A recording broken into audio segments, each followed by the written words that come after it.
The conversation brings together the most intense aspects of the NFL outside the field. Candid debates, open backstage insights, and the presence of a respected voice like JJ Watt.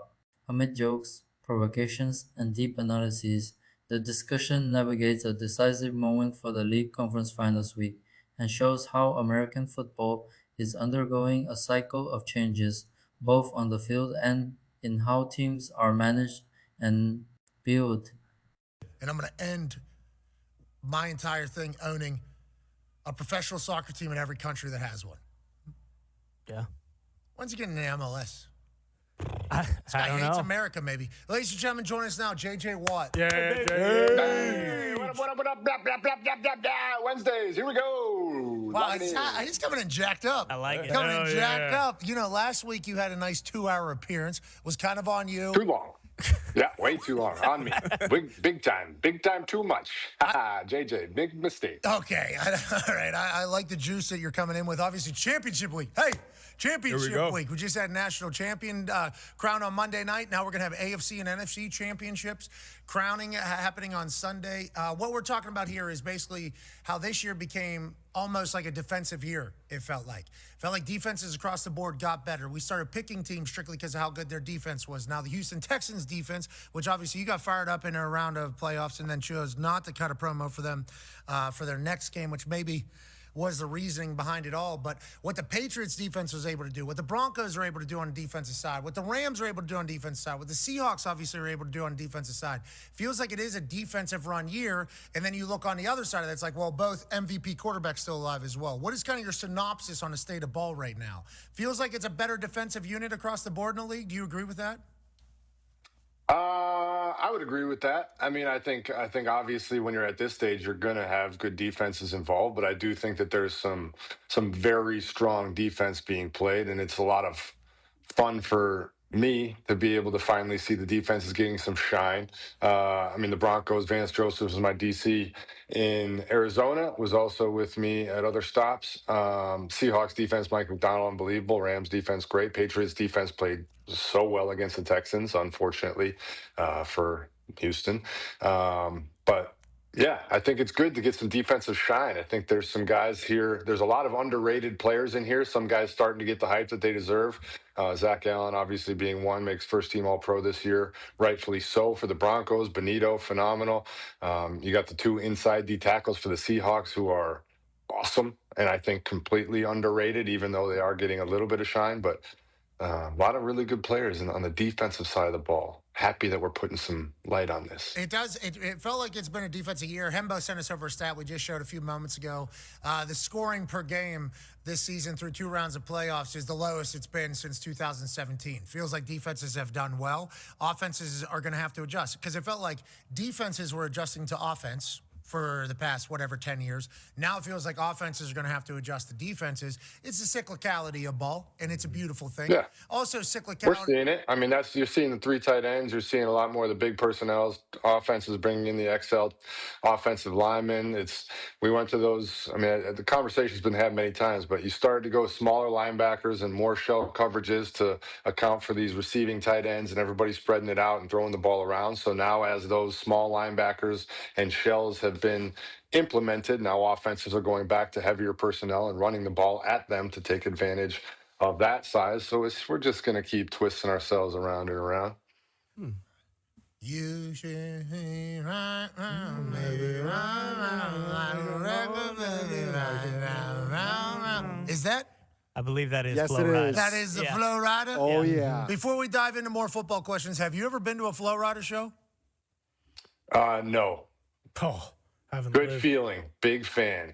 Big fan. My house. He's got 15 of them, Jage. He goes, Oh, banger after banger, dude. yeah, he needs the halftime Super Bowl conversation. I would like to officially announce official flow into the halftime Super Bowl conversation, just strictly because we drove almost an hour to get to this event. Almost an hour. Signed up for 35 minutes. It ended up being 55. It's Miami football. Shout out. And even if people in Miami tell you the original time, hey, how long would it take us to get there? 25 minutes. Okay. How long would it take us to get there? 40. What's the actual time? Probably Probably an hour. That's probably going to take you about an hour or so, but it could take you 20. Like if there happens to be nobody else moving in the entire city at the same time as you, there's a chance you get there. So we signed up for a timeless voyage, basically, to get to this particular event, and it was all strictly to watch Flo Rida, just strictly because we hadn't been there. He lived up to the hype. We had Talk up on the stage. Talk was singing with him. Talk delivered as well. He might be on tour, but Flo Rida needs to be in a conversation for going right, round, whenever we're talking about the Super Bowl halftime. Okay, and you need to get to a show for Flo. Let's get into some ball talk now. You just mentioned Vance Joseph, where you played for him. I don't hear his name a lot for any of these head coaching jobs. Has anybody really talked about that?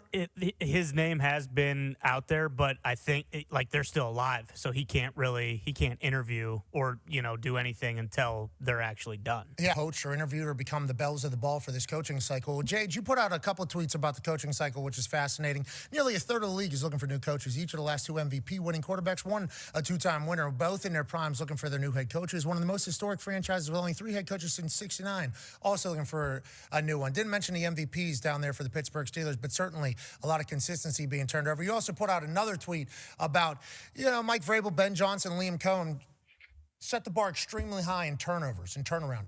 Liam Cohen is certainly one to look at. It's just like late in the hiring cycle, didn't know if he was going to be able to hire staff.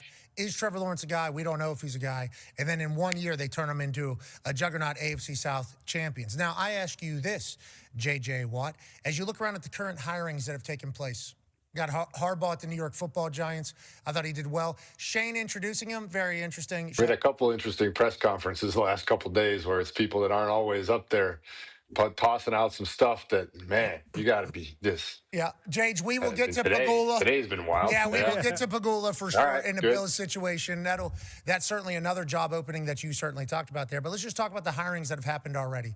Harbaugh goes to New York Football Giants. Stefanski goes to Atlanta. Saleh goes to Tennessee. Hafley goes to Miami. When you think about what these hirings are saying, do you think the best guys have gone off the board? And, who are you looking at now to potentially fill these other jobs? Because to your point, Baltimore, gigantic.